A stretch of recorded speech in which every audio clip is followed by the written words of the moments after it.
هنگامی که گروهی از قورباغه‌ها در جنگل در حال حرکت بودند، 2 نفر از آنها در گودال عمیقی افتادند.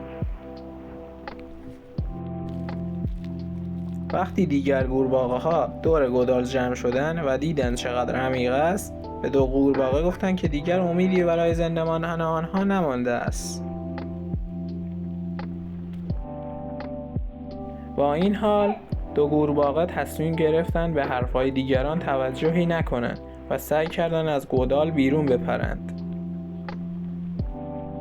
گروهی از قورباغه‌هایی که در بالای گودال بودند، علی‌رغم تلاششان همچنان می‌گفتند که باید تسلیم شوند که هرگز موفق نخواهند شد.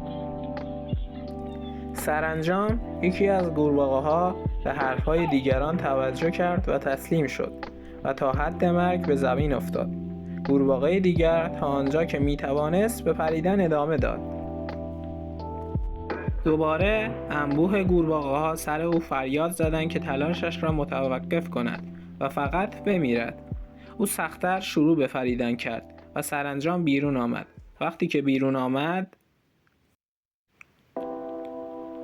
قورباغه‌های دیگر گفتند: مگر صدای ما را نشنیدی؟ قورباغه به آنها توضیح داد که او ناشنواست. او فکر کرد که تمام مدت او را تشویق می‌کردند.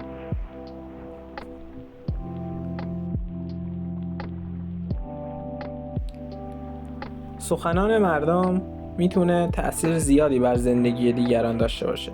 قبل از اینکه از دهانتان بیرون بیاید به آنچه میگویید فکر کنید. شاید این فقط تفاوت بین زندگی و مرگ باشه. بعضی حرفای مردم تو را از راهت بیرون میبرن و نمیذارن تو اون مسیر حرکت کنی. به مسیر اشتباه و درست اون بستگی به فردش داره که شما باید تو این موقعیت ها ناشنوا باشی و راه خودتو بری، چون حرفای اونا مسیر زندگی تو رو مشخص نمی کنن. پس هر چیزی که فکر میکنید درسته رو ادامه بدین، تلاش کنید، ولی شدنیه دوست من، باور داشته باش.